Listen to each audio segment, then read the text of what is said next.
자기만의 방. 버지니아 울프 1929년 1장. 여러분은 이렇게 말할지도 모릅니다. 여성과 픽션에 대해 강연해달라고 요청했는데 자기만의 방이 무슨 관련이 있나요? 설명드리겠습니다. 여성과 픽션에 대한 강연 요청을 받고 강둑에 앉아 의미를 되새겨 보았습니다.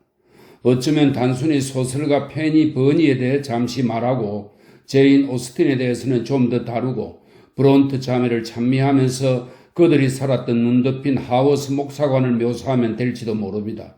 그것으로 부족하면 극작가이자 시인인 메리 러셀 미드퍼드 양에 대해 몇 마디 재치 있게 말하고 조지 엘리엇에 대해 정중하게 언급한 뒤 빅토리아 시대를 대표하는 여성 작가 엘리자베스 게스켈 이야기를 덧붙이는 정도면 충분할 겁니다. 하지만 돌이켜보니 그렇게 단순하지 않을 수도 있겠다는 생각이 들었습니다. 여성과 픽션이라는 제목은 여성과 여성이 어떤 존재인지 의미할 수 있습니다. 여러분도 그렇게 기대했을 수도 있습니다. 또는 여성과 여성이 쓴 픽션을 뜻할 수도 있습니다. 아니면 여성과 여성에 대해 쓴 픽션을 가리킬 수도 있고요. 이 세 가지 관점이 긴밀하게 뒤섞여 있으니 그런 각도에서 다루어 주기를 원했을 수도 있습니다. 하지만 가장 흥미로워 보이는 마지막 관점에서 주제를 고려하기 시작하자 곧 한 가지 치명적인 문제가 있음을 알게 되었습니다. 결코 결론에 도달하지 못하리라는 점입니다. 강연자의 첫 번째 임무가 1시간의 강연이 끝난 뒤 공책에 잘 정리되어 책꽂이에 보관될 순수한 진실을 전해주는 것이라면 이를 완수하지 못할 겁니다. 내가 할 수 있는 일은 그다지 중요하지 않은 한 가지 견해를 제시하는 것뿐입니다. 그것은 바로 여성이 픽션을 쓰려면 돈과 자기만의 방을 반드시 가져야 한다는 사실입니다. 그렇게 되면 여러분도 곧 알게 되겠지만 여성의 진정한 본성과 픽션의 진정한 본질이라는 커다란 문제는 풀리지 않은 채 남겨집니다. 나는 이 두 가지 문제에 대해 결론을 내리는 것을 피해왔습니다. 따라서 나에게 여성과 픽션은 해결되지 않은 과제입니다. 하지만 그 대신 어떻게 방과 돈에 대한 그 같은 견해에 도달했는지 최선을 다해 보여드리겠습니다. 그러한 견해로 이끌었던 생각의 흐름을 여러분 앞에 온전히 자유롭게 펼쳐 보이겠습니다. 내가 말하는 내용의 이면에 숨겨진 관념과 편견을 낱낱이 드러내면 어떤 것은 여성과 또 다른 것은 픽션과 관련되어 있음을 알게 될 겁니다. 아무튼 주제가 논란의 여지가 많을 때는 성에 관한 문제가 다 그렇듯이 누구나 진실을 말하기를 기대하기는 어렵습니다. 다만 어떤 견해든 어떻게 갖게 되었는지 보여줄 수 있을 뿐입니다. 강연자의 한계와 편견, 별스러움을 관찰하게 함으로써 청중 스스로 결론을 이끌어낼 기회를 줄 수 있을 뿐입니다. 여기서는 픽션이 사실보다 더 많은 진실을 포함하고 있을 가능성이 있습니다. 따라서 나는 소설가로서의 자유와 방종을 총동원해 이 자리에 오기 전 이틀 동안의 이야기를 들려드리려고 합니다. 여러분이 내 어깨 위에 올려놓은 주제의 무게에 짓눌린 채 어떻게 고민하고 어떻게 일상의 안과 밖에서 작동하게 했는지 보여드리겠습니다. 지금부터 묘사하는 내용이 실제가 아니면 굳이 말할 필요가 없겠죠. 옥스브리지는 가공의 대학이며 펀엄도 마찬가지입니다. 나 역시 실제하지 않는 누군가를 가리키는 편의상의 용어입니다. 내 입에서 거짓이 흘러나오겠지만 약간의 진실도 섞여 있을 겁니다. 진실을 찾아내고 그 가운데 어떤 부분이 간직할 만한 가치가 있는지 결정하는 것은 여러분의 몫입니다. 전혀 가치가 없다면 통째로 휴지통에 던져버리고 깨끗이 잊겠지요. 나를 메리 비턴, 메리 시턴 혹은 메리 카마이클이나 다른 어떤 이름으로 불러도 좋습니다. 그건 전혀 중요하지 않으니까요. 어쨌든 나는 한두 주일 전 화창한 10월 어느 날 생각에 잠겨 강둑에 앉아 있었습니다. 아까 말한 여성과 픽션이라는 주제, 온갖 종류의 편견과 격정을 불러일으킬 주제에 대한 결론을 어떻게든 내려야 한다는 절박함에 고개를 푹 숙이고 있었습니다. 좌우로는 키 작은 나무들이 황금빛과 진한 붉은빛으로 빛났고 심지어 불타는 것처럼 보였습니다. 먼 강둑에서는 버드나무가 머리를 어깨 위로 풀어헤친 채 쉴 새 없이 비통함을 토해냈습니다. 강물은 하늘이든 달이든 불타는 나무든 마음 가는 대로 비추고 그 위로 학생 하나가 배를 타고 노를 저어 지나가자 아무 일 없었다는 듯 평온을 되찾았습니다. 그곳이라면 누구든 생각에 잠겨 하루 종일이라도 앉아 있을 수 있을 겁니다. 생각을 좀 더 그럴듯한 이름으로 부르자면 사색이 강물의 흐름 속으로 낚싯대를 들이웠습니다. 낚싯대는 물 위에 비친 풍경과 수초 사이에서 이리저리 흔들렸습니다. 물살에 들어 올려지던 가라앉던 개의치 않았습니다. 마침내 미세한 잡아당김이 느껴지며 낚싯줄 끝에 갑자기 생각이 응집되었습니다. 조심조심 끌어올려 신중하게 내려놓았죠. 아, 풀밭 위에 내려놓으니 얼마나 작고 보잘것없던지요. 훌륭한 어부라면 훗날 요리에 먹을 만하게 더 살이 오르라고 도로 풀어줄 정도의 물고기였습니다. 지금은 그 생각으로 여러분을 번거롭게 하지 않겠습니다. 내가 하려는 이야기를 주의 깊게 듣다 보면 여러분 스스로 찾아낼 수 있을지도 모릅니다. 하지만 아무리 작다 해도 나름의 신비한 속성을 지녀 마음속에 돌려넣자마자 매우 흥미롭고 중요한 것이 되었습니다.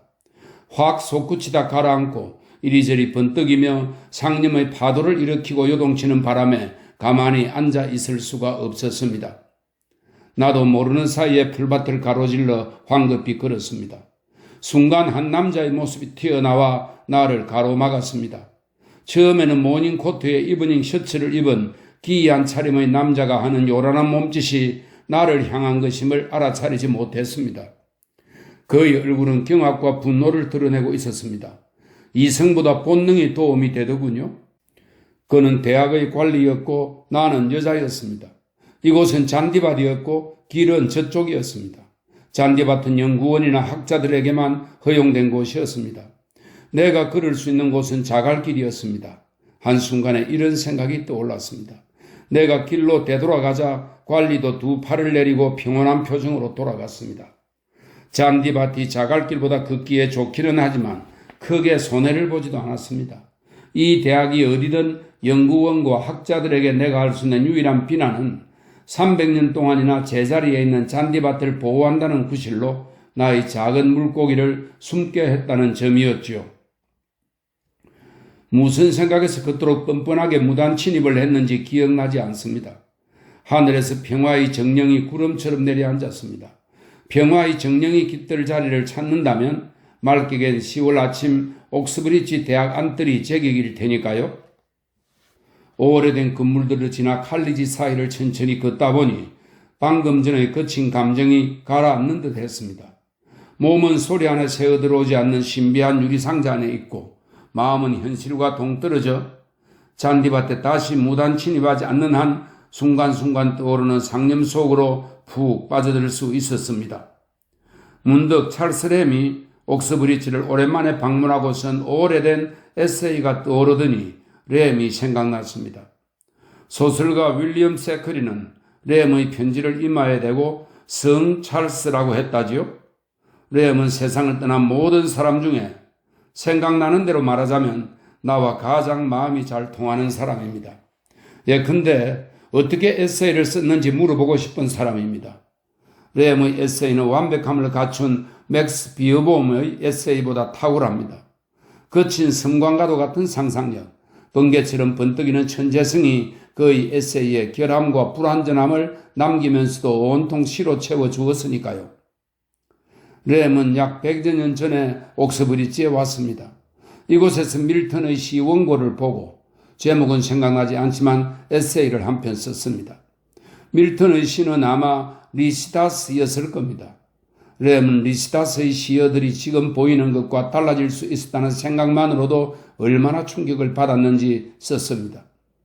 밀턴이 시어를 바꾼다고 생각하는 것조차 램에게는 신성모독으로 여겨졌습니다. 나는 리시다스 가운데 기억나는 부분을 떠올리며 밀턴이 고친 단어가 무엇일지, 왜 고쳤을지 상상하며 즐거워했습니다. 램이 보았던 원고는 불과 수백 미터 떨어진 곳에 있었습니다. 램의 발자취를 따라 대학 안뜰을 가로지르면 보물이 보관된 유명한 도서관에 갈 수 있다는 생각이 들었습니다. 그 생각을 행동에 옮기면서 세크리의 소설 헨리 에즈먼드 원고가 보관된 곳도 이 유명한 도서관이라는 사실을 떠올렸습니다. 비평가들은 헨리 에즈먼드가 세크리의 가장 완벽한 소설이라고 흔히 말합니다. 하지만 내 기억으로는 18세기 스타일을 모방한 꾸밈이 많은 문체가 방해가 됩니다.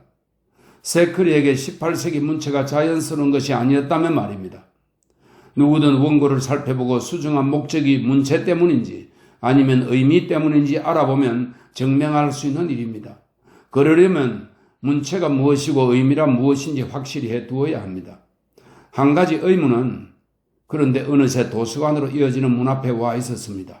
틀림없이 내가 문을 열었나 봅니다. 하얀 날개 대신 검은 가운을 풀럭이며 수호천사 같은 은백의 친절한 신사가 등장해 앞을 가로막았으니까요. 신사는 뒤로 물러서라는 손짓을 하며 낮은 목소리로 유감스럽지만 여성은 대학교 연구원과 동행하거나 소개장을 가진 경우에만 도서관에 들어갈 수 있다고 말했습니다.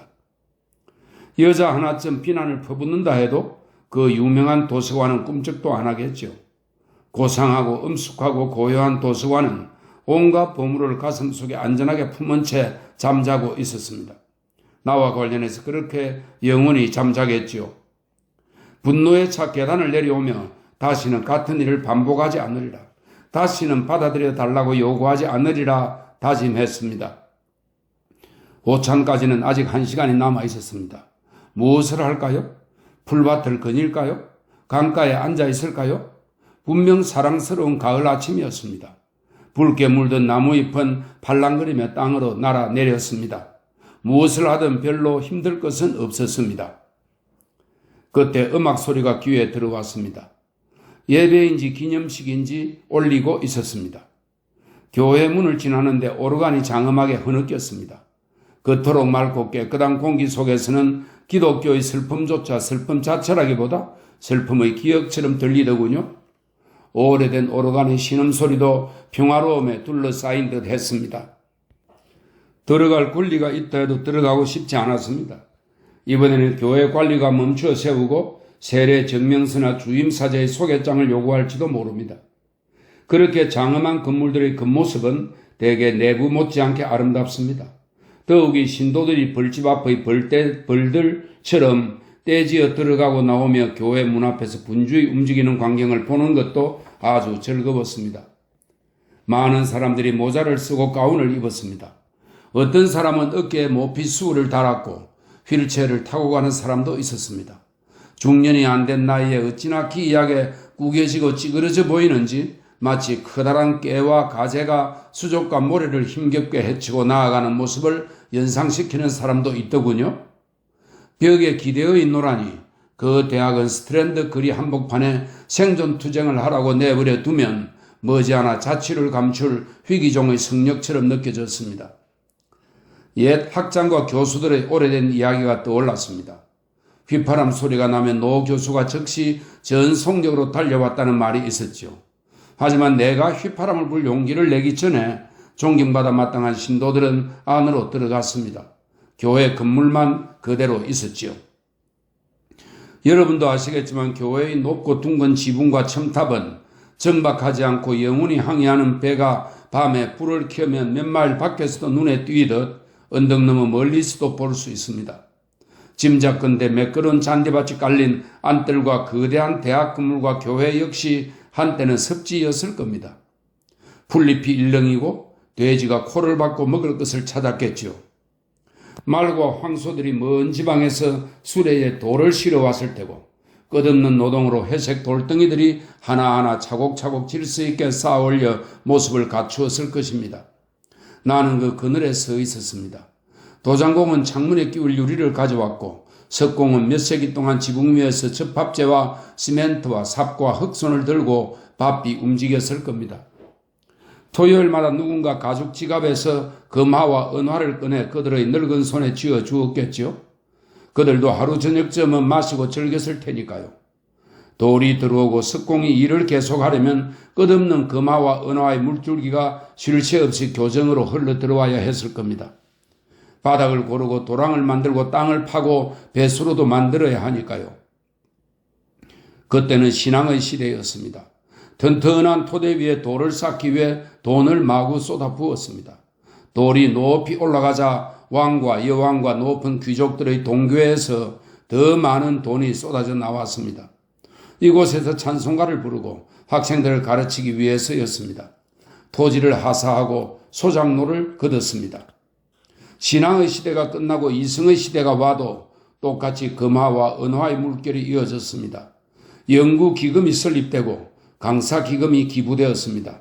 다만 이제는 금화와 은화의 물결이 왕이 아니라 상인과 제조업자의 동교에서 흘러나왔습니다. 산업으로 부를 이루고 자기들에게 기술을 가르쳐준 대학에 좀 더 많은 의자와 강사기금과 연구기금을 기부하도록 유언장에 선뜻 큰 몫을 떼어 기록해둔 사람들의 지갑에서 나왔습니다. 그리하여 도서관과 실험실, 전문대가 세워지고 유리선반에 절비한 값비싼 장비와 정교한 기구들이 마련되었습니다. 그곳은 몇 세기 전만 해도 풀잎이 일렁이고 돼지가 코를 박고 먹을 것을 찾던 곳이었습니다. 교정을 둘러보니 금화와 은화의 토대가 정말로 튼튼하게 자리 잡은 듯 했습니다. 포석이 들풀 위로 단단하게 깔렸습니다. 머리 위에 쟁반을 인 사람들이 이 계단 저 계단으로 바삐 다녔습니다. 창가의 화단에는 알록달록 꽃이 피어 있었습니다. 안쪽 방에서 축음기 소리가 쾅쾅 울렸습니다. 나도 모르게 생각에 잠겼지만 곧바로 중단되었습니다. 시계가 울렸습니다. 오찬에 참석하러 가야 할 시간이었습니다. 이상하게 소설가들은 오찬 파티하면 을에 재치 넘치는 말이나 의미 있는 행동으로 기억되어야 한다고 믿게 만듭니다. 무엇을 먹었는지는 거의 한마디도 하지 않습니다. 수프와 연어와 오리고기에 대해서는 일절 언급하지 않는 것이 소설가들의 습성 중 하나입니다. 마치 수프와 연어와 오리고기가 전혀 가치 없다는 듯이 말입니다. 아무도 담배 한 대, 와인 한 잔 입에 대지 않는 것처럼 말입니다. 소설가들의 습성에서 벗어나 그날 오천이 우묵한 접시에 담긴 가자미 요리로 시작되었음을 말씀드립니다. 대학 요리사는 가자미 위에 하얀 크림을 얹었는데 암사슴의 옆구리처럼 갈색 점이 띄엄띄엄 박혀 있었습니다. 이어서 메추라기 요리가 나왔습니다. 털없는 갈색 새 2마리가 접시 위에 놓인 모습을 상상하셨다면? 아닙니다. 다양한 메추라기 요리가 톡 쏘기도 하고 달콤하기도 한 온갖 종류의 소스와 샐러드와 함께 순서대로 나왔습니다. 곁들여진 감자는 동전처럼 얇았지만 그만큼 딱딱하지 않았습니다.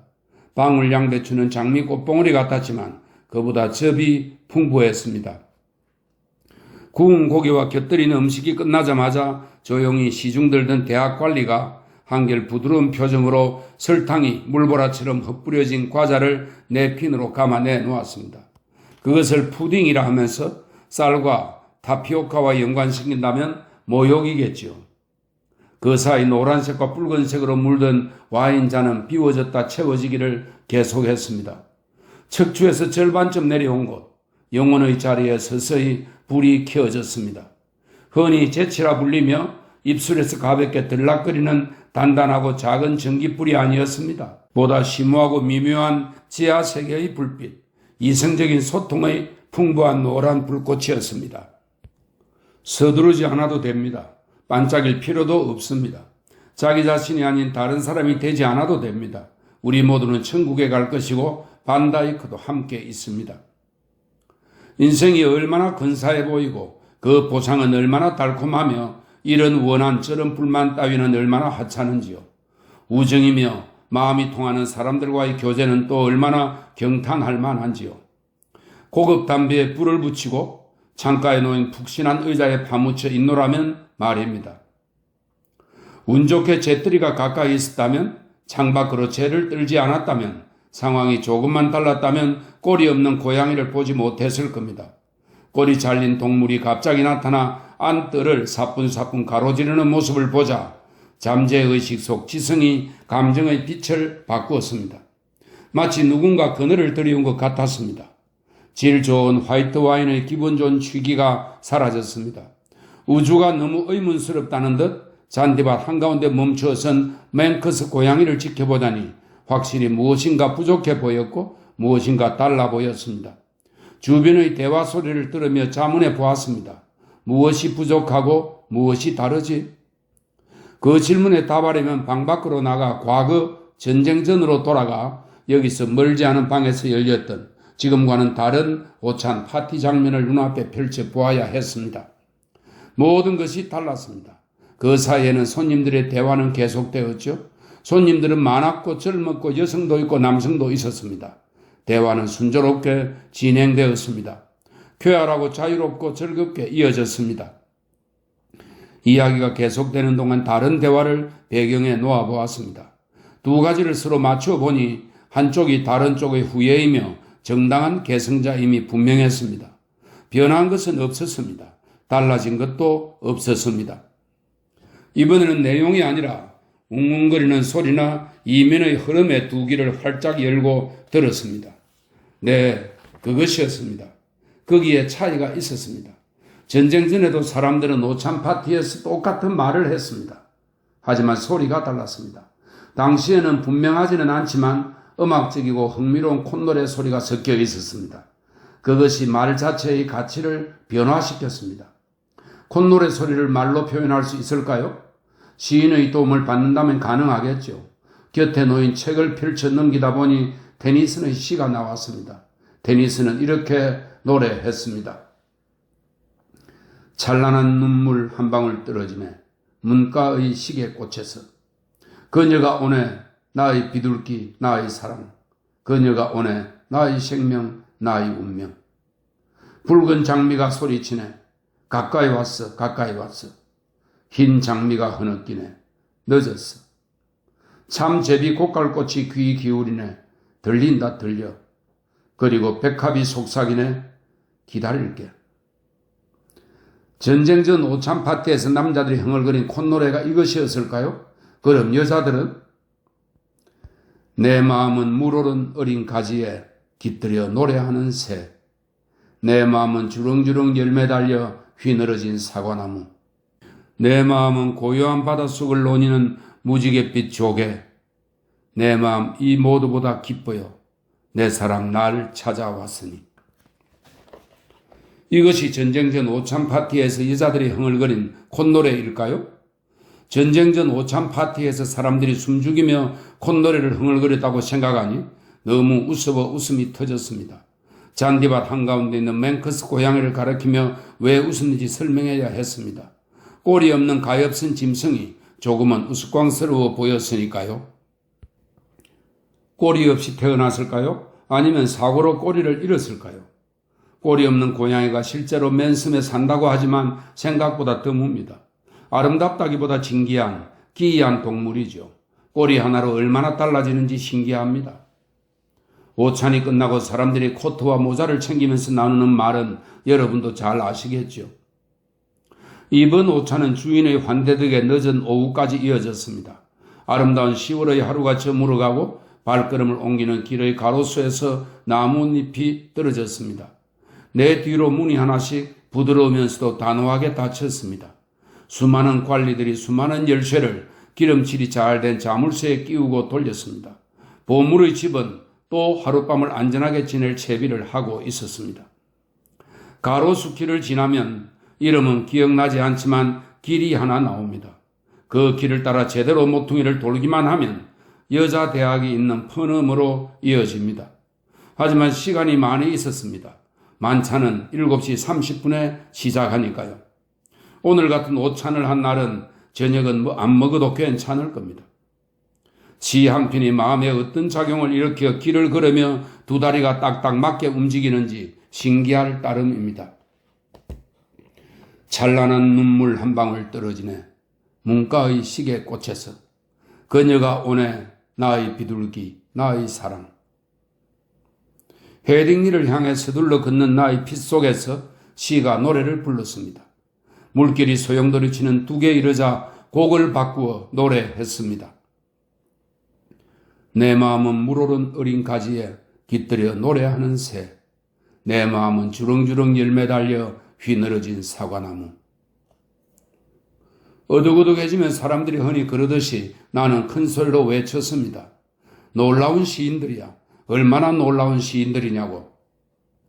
우리 세대를 생각해 쓰였을 겁니다만 약간의 질투를 느끼면서 테니슨과 크리스티나 로제트만큼 위대한 현존 시인 2명의 이름을 뗄 수 있을지 궁금해졌습니다. 비교 자체가 어리석고 터무니없겠지만 말입니다. 두 시인과 비교한다는 것은 절대 불가능한 일이라고 물거품을 일으키는 강물을 바라보며 생각했습니다. 그들의 시가 그토록 사람들을 열정적으로 사로잡고 황홀하게 한 이유는 평소에 아마 전쟁 전 오찬 파티에서 느꼈던 익숙한 감정을 찬미하고 따라서 편안하고 익숙하게 지금 자신의 감정을 억누르거나 다른 감정과 비교하느라 애쓰지 않고 반응할 수 있기 때문입니다. 하지만 현재 활동하는 시인들은 내면에서 올라오는 동시에 찢겨나가는 감정을 표현합니다. 처음에는 그 감정을 인식하지 못합니다. 어떤 이유에서인지 때로는 두려워하기도 합니다. 예리하게 지켜보고 질투심과 의욕을 가지고 옛 감정과 비교합니다. 그래서 현대시가 어려워지는 겁니다. 어렵기 때문에 아무리 좋은 현대시라 해도 2구절 이상 기억할 수 없습니다. 기억이 나지 않으니 자료가 부족해서 나의 논의는 시들해졌습니다. 헤딩리로 가면서 계속 생각했습니다. 왜 우리는 오찬 파티에서 숨죽이며 콧노래 부르기를 그만두었을까? 왜 테니스는 노래하기를 그만두었을까? 그녀가 오네 나의 비둘기, 나의 사랑. 왜 로제트는 응답하기를 그만두었을까? 내 마음은 이 모두보다 기뻐요. 내 사랑 날 찾아왔으니. 전쟁을 타대해야 할까요? 1914년 8월 총이 발사되었을 때 남자와 여자의 얼굴이 서로의 눈에 너무나 있는 그대로 보여 로맨스가 죽었을까요? 포화의 불빛 속에서 통치자들의 얼굴을 보는 것은 특히 교육과 그 밖의 것들에 대해 환상을 가지고 있었던 여자들에게 분명 충격이었습니다. 독일인, 영국인, 프랑스인, 그들은 너무나 추악하고 너무나 어리석어 보였습니다. 어디에 누구에게 비난을 퍼붓던 테니슨과 크리스티나 로제티에게 사랑하는 사람이 온다고 그토록 열정적으로 노래하도록 영감을 준 환상이 지금은 그때에 비해 훨씬 적어졌습니다.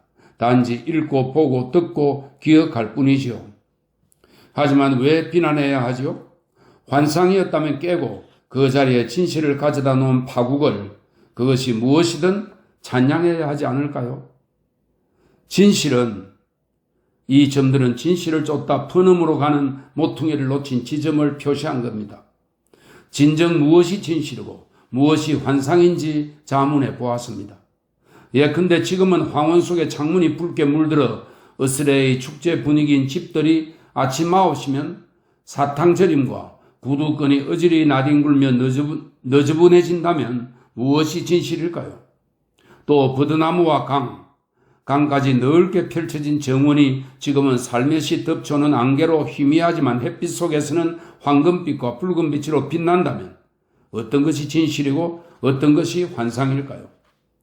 이제 곡절 많은 저희 사색에서 벗어나게 해드리겠습니다. 헤딩리로 가는 길에서는 어떤 결론도 찾을 수 없어서니까요. 그저 길을 잘못 들었음을 곧 알아차리고 펀음을 향해 발길을 되돌렸다고 생각해 주세요. 이미 10월의 어느 날이었다고 말씀드렸으므로 계절을 바꾸어 정원 담장 위로 늘어진 라일락과 크로커스, 튤립 등 다른 봄철의 꽃을 묘사함으로써 픽션에 대한 존경심을 훼손하고 픽션의 명성을 위태롭게 하지는 않겠습니다.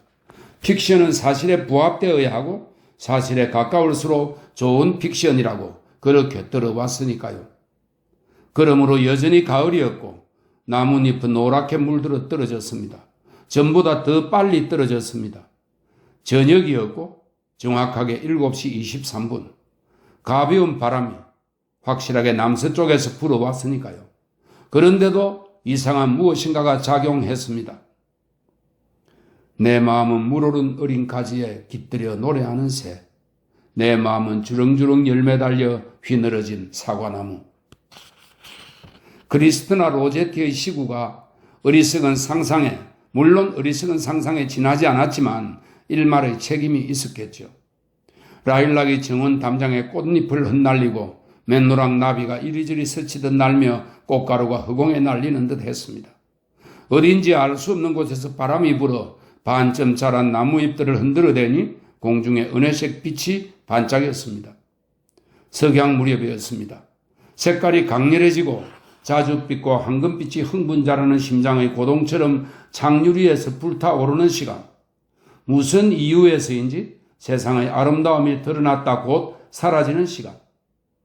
여기서 나는 정원으로 밀고 들어갔습니다. 마침 문이 열려 있었고 대학 관리도 보이지 않았으니까요. 곧 사라질 세상의 아름다움에는 두 개의 날이 있습니다. 웃음의 날과 심장을 조각조각 도려내는 고통의 날. 봄날의 황혼 속에 내 앞에 펼쳐진 펀엄 정원은 사람의 손길이 닿지 않은 채 열려 있었습니다. 길게 자란 풀 사이에 아무렇게나 흩뿌려진 수선화와 초롱꽃은 한창 때도 사람의 손길이 닿지 않았겠지만 지금도 제 뿌리를 잡아당기며 바람에 휘날리고 있었습니다. 건물 창문은 수많은 붉은 벽돌 파도에 둘러싸인 배의 창문처럼 굴곡을 이룬 채 급히 흘러가는 봄날의 구름 아래 레몬빛에서 은빛으로 변해갔습니다. 누군가 해먹 안에 누워 있었습니다.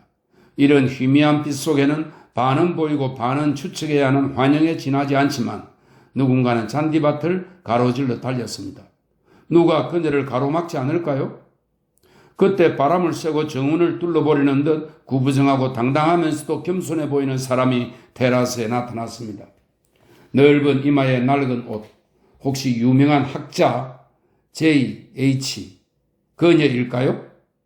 설명이 있습니다. 영국의 고전학자이자 인류학자인 제인 해리슨을 말한다는 주석이 있습니다. J.H. 그녀일까요? 모든 것이 흐릿하면서도 강렬했습니다.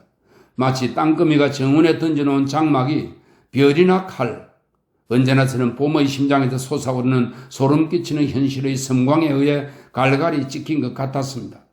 왜냐하면 젊음은 이제 수프가 나왔습니다. 큰 식당에 만찬이 준비되어 있었습니다. 사실은 봄날과는 거리가 먼 10월 저녁이었습니다. 모든 사람이 큰 식당에 모여 있었습니다. 수프가 나왔습니다. 평범한 고깃국 수프였습니다. 상상력을 발휘할 만한 거리라고는 없었습니다. 묽은 액체를 통해 접시 바닥에 무늬라도 있나 들여다볼 수는 있었죠. 무늬는 없었습니다. 소박한 민무늬 접시였으니까요. 그 다음에는 소고기가 야채와 감자를 대동하고 나타났습니다. 이 낯익은 삼위일체는 진흙투성이 시장 바닥의 소궁둥이와 가장자리가 누렇게 말려 들어간 방울 양배추와 월요일 아침 흥정하며 값을 깎는 망태기를 짊어진 여성들을 연상시키더군요. 사람들이 일상적으로 먹는 음식에 대해 불평할 이유는 없었습니다. 양도 충분했고 광부들은 분명 이보다 못한 식탁에 앉는다는 사실을 알고 있었으니까요. 말린 자두와 커스터드가 뒤를 이었습니다. 커스터드로 달래기는 했지만 말린 자두가 몰인정한 야채이며 이걸 과일이라고 할 수는 없죠. 수전노의 심장처럼 찔깃찔깃하고 80년 동안 와인과 따뜻함을 거부하고 가난한 사람들에게조차 베풀지 않았던 수전노의 혈관에나 흐를 법한 액체가 질질 나온다고 불평하는 사람이 있다면 말린 자두마저 열렬히 환영하는 사람들이 있음을 잊지 말아야 할 겁니다. 비스킷과 치즈가 이어서 나왔고 물병이 넉넉하게 자리를 돌았죠. 비스킷이란 원래 퍽퍽하기 마련이고 그 비스킷은 자기 속성에 충실하게 부합하는 것이었으니까요. 그것으로 끝이었습니다. 식사는 끝났습니다. 사람들은 삐걱거리며 의자를 빼내었고 여다지 문은 거칠게 앞뒤로 흔들거렸습니다. 곧 식당은 음식의 흔적도 없이 치워졌고 다음날 아침 식사를 위해 정돈되었습니다. 아래층 복도와 계단 위에서 영국 젊은이들이 쿵쾅거리며 노래를 부르고 다녔습니다.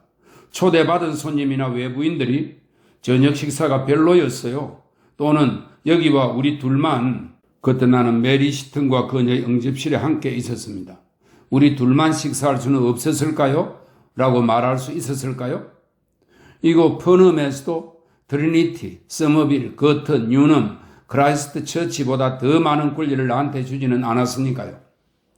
그런 말을 입에 담았다면 나는 외부인에게 더없이 유쾌하고 담대한 모습을 보인 집의 비밀스러운 경제 사정을 엿보고 꼬치꼬치 캐고 있었다고 할 수 있겠죠. 아니, 누구라도 그런 말은 할 수 없었을 겁니다.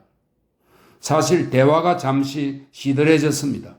인간의 구조가 어떻든 마음과 몸, 머리가 한데 섞여 있으며 100만 년이 지나도 제각기 다른 칸 안에 들어있지는 않을 테니 훌륭한 저녁 식사는 훌륭한 대화에 매우 중요합니다. 저녁을 잘 먹지 않고는 생각을 잘 할 수도, 사랑을 잘 할 수도, 잠을 잘 잘 수도 없어요. 소고기와 말린 자두로는 척추에 불이 들어오지 않습니다. 우리 모두 천국에 갈 것이고 반다이크는 다음 모퉁이를 돌아 만나겠지요. 하루 일과를 마치고 저녁으로 소고기와 말린 자두를 먹으면 바로 이런 불확실하고 제한된 심리 상태가 된다는 말입니다. 다행히 과학을 가르치는 친구의 진열장에 키 작은 술병과 작은 유리잔이 있었습니다. 가자미와 메추라기로 시작했으면 더할 나위 없었겠죠. 우리는 불가에 딱 앉아 그날 입은 손실을 어느 정도 회복할 수 있었죠. 몇 분 안 되어 우리는 호기심과 흥미를 일으키는 모든 주제 속으로 자유롭게 미끄러져 들어갔다 나왔습니다. 어떤 사람이 없을 때 마음속에 만들어졌다 다시 함께 있으면 자연스럽게 논의되는 이야기들이었습니다. 누구는 결혼했고 누구는 안 했으며 그 사람은 이렇게 생각하고 저 사람은 저렇게 생각한다거나 누구는 온갖 지식으로 발전했고 누구는 놀랄 만큼 나빠졌다는 등의 서두에서 자연스럽게 떠오르는 인간의 본성과 놀라운 세계의 특성에 관한 성찰이지요. 대화를 나누는 동안 수치스럽게도 스스로 시작되었다가 모든 것을 스스로의 결말로 이끌어가는 하나의 흐름을 알아차렸습니다. 스페인이나 포르투갈에 대해 책이나 경마에 대해 이야기해도 무슨 말을 해도 진짜 관심사는 500년 전 높은 지붕 위에서 일하던 석공의 모습이었습니다. 왕과 귀족들이 커다란 자루에 보물을 담아와 땅 밑에 쏟아 부었습니다. 이 장면이 계속 마음속에 되살아났습니다. 옆에는 야윈 염소와 진흙투성이 시장, 시든 야채, 노인의 찔깃찔깃한 심장이 있었습니다. 두 장면은 공통점이 없고 연결이 안 되고 터무니없었지만 계속 같이 몰려와 서로 싸우며 나를 사로잡았습니다. 대화가 완전히 틀어지지 않게 하려면 가장 좋은 방법은 마음속에 무엇이 있든지 밖으로 드러내는 것이었습니다. 운이 좋으면 윈저궁에서 관을 열었을 때 죽은 왕의 머리처럼 부스러져 사라지겠죠. 간단하게 짙은 양에게 말했습니다. 교회 지붕 위에서 오랜 세월 일했던 석공과 검은 자루를 어깨에 짊어지고 와서 땅속에 퍼부은 왕과 여왕과 귀족에 관해 또 그들이 금괴와 은괴, 가공하지 않은 금덩이를 내려놓은 곳에 어떻게 이 시대에는 제게 거물이 나타나 수표와 정서를 내려놓았는지 이야기했습니다. 그 모든 것이 저 옥스브리지 대학 밑에 놓여 있다고 말했습니다. 여기 우리가 지금 앉아있는 이 이사대학의 붉은 벽돌과 손질되지 않은 정원 밑에는 무엇이 놓여 있을까요? 저녁 식사 때의 소박한 민무늬 접시와 불쑥 입에서 말이 튀어나왔습니다. 소고기와 커스터드와 말린 자두 뒤에는 어떤 힘이 있을까요? 메리 시튼이 말했습니다. 글쎄요, 1860년경에 당신도 아시잖아요. 장황한 설명을 하더니 지루하다는 듯한 의조로 그녀는 말을 이었습니다. 방을 빌리고 여자 대학 설립을 위한 위원회가 열렸어요. 봉투에 주소를 써넣고 안내문을 만들었죠. 회의를 열고 답장을 읽었어요. 모 씨는 거액을 약속했고 반대로 아무개 씨는 한 푼도 내지 않겠다고 했어요. 세트데이 리뷰지는 너무 무례했어요. 사무직 임금을 지불하기 위해 어떻게 기금을 만들 수 있을까요? 바사회를 열까요? 맨 앞줄에 앉을 예쁜 소녀를 찾을 수 없을까요? 존 스튜어트 밀이 이 문제에 관해 뭐라고 말했는지 찾아봅시다. 안내문을 실어달라고 모 잡지 편집장을 설득할 수 있을까요? 모 귀부인이 서명하게 할 수 있을까요? 모 귀부인은 런던 밖 교회에 계시다더군요. 60년 전에 이런 식으로 진행되었을 거예요. 엄청난 노력과 막대한 시간이 들였지요.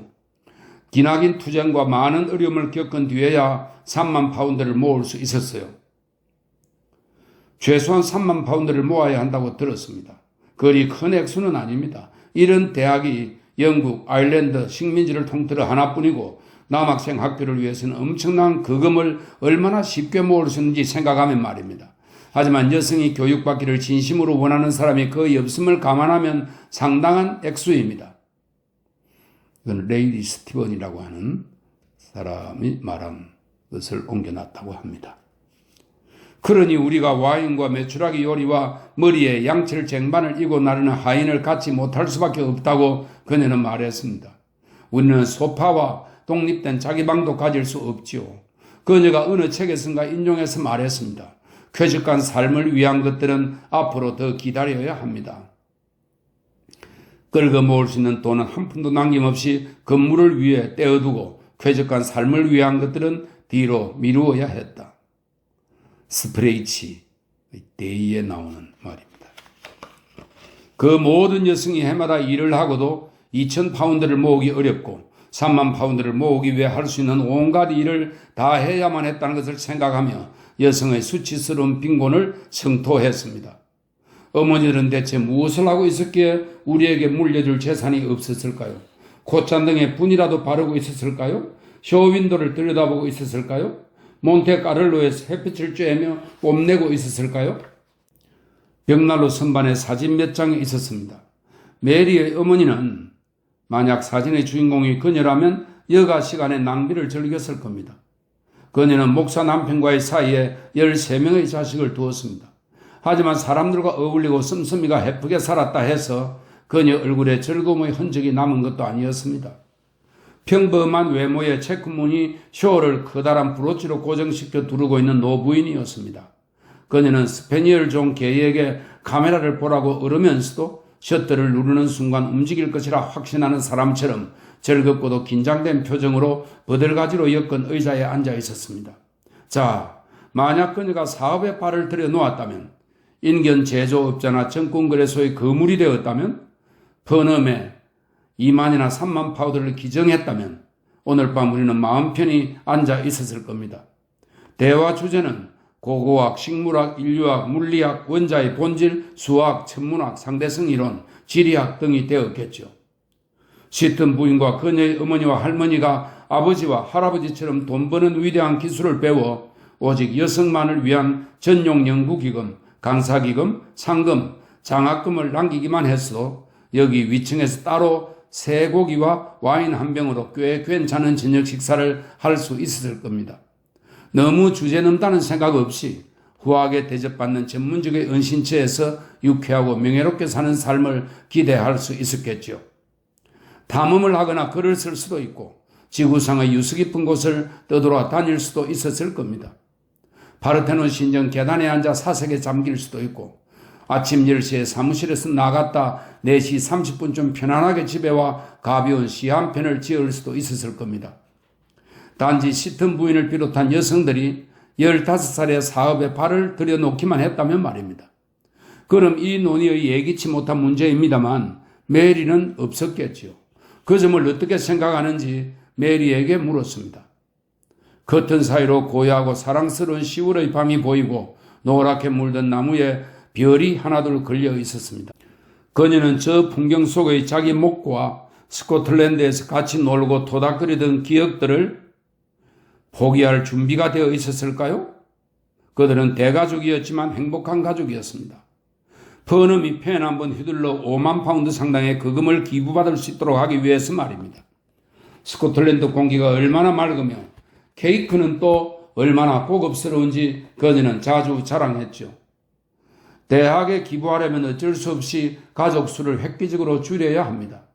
큰 재산을 모으고 13명의 아이를 낳는 것, 그것은 어떤 사람도 해낼 수 없는 일이니까요. 이런 사실을 고려해 보자고 했습니다. 먼저 아기가 태어나려면 9달이 걸립니다. 그리고 아기가 태어납니다. 젖을 먹이는데 서너 달이 걸립니다. 젖을 먹인 다음에도 아기와 놀아주는데 확실히 5년은 필요합니다. 아이들이 길거리를 나돌아다니게 내버려 둘 수는 없는 일이니까요. 러시아에서 아이들이 마구 뛰어다니는 광경을 본 사람은 별로 유쾌하지 않았다고 말합니다. 또 사람의 성격이 1살에서 5살 사이에 형성된다고 하지요. 내가 물었습니다. 만약 시튼 부인이 돈을 벌었다면 당신은 놀고 토닥거리던 기억을 가질 수 있었을까요? 스코틀랜드와 맑은 공기와 케이크와 그 밖의 모든 것들에 대해 알 수 있었을까요? 하지만 이런 질문을 하는 건 아무 의미도 없지요. 당신은 결코 존재하지 않았을 테니까요. 더욱이 짙은 부인과 어머니와 할머니가 막대한 부를 쌓아 대학과 도서관의 토대에 바쳤다면 어떻게 되었을지 묻는 것도 의미가 없습니다. 그분들이 돈을 벌기란 불가능했고, 가능했다 해도 여성이 자신이 번 돈을 소유할 권리를 법에서 인정하지 않았기 때문입니다. 짙은 부인이 자기 돈을 한 푼이라도 갖게 된 지는 불과 48년밖에 되지 않았습니다. 그전에는 모두 남편 재산이었습니다. 이런 생각이 짙은 부인과 어머니들을 정권 거래소에서 멀어지게 하는데 분명 한몫했을 겁니다. 그분들은 이렇게 말했을지도 모릅니다. 내가 버는 돈은 모조리 빼앗겨 지혜로운 남편이 쓰겠지. 아마 베일리얼이나 킹스 대학의 장학금이나 연구기금으로 기부할 거야. 그러니까 돈을 벌 수 있다 해도 나로서는 돈 버는 건 별로 재미없어. 차라리 남편에게 맡기는 게 나아. 아무튼 스페니어를 보고 있는 노부인 잘못이든 아니든 우리 어머니들이 이런저런 이유로 자기 일을 매우 잘못 처리했으면 분명합니다. 쾌적한 삶, 즉 메추라기와 와인, 대학 관리와 잔디밭, 책과 담배, 도서관과 여자를 위해 한 푼도 남기지 못했으니까요. 횡댕그릉한 땅에서 횡댕그릉한 벽을 올리는 것이 그분들이 할 수 있는 최선이었습니다. 우리는 창가에 서서 밤마다 수천 명의 사람들이 그러듯 눈 아래로 유명한 도시의 둥근 지붕과 첨탑을 바라보며 이야기를 나눴습니다. 가을 달빛에 쌓여 매우 아름답고 신비로웠습니다. 오래된 돌들은 아주 희고 고색 창년해 보였습니다. 저 아래 모아놓은 온갖 책, 패널로 멋을 낸 방에 걸린 옛 고위 성직자와 명사들의 사진, 포장도로 위로 기묘한 공과 초승달 모양을 들이우는 채색된 창문, 분수와 잔디밭, 고요한 앞마당이 건너다 보이는 조용한 방들을 생각했습니다. 또 생각했습니다. 이런 생각을 하는 것을 용서하세요.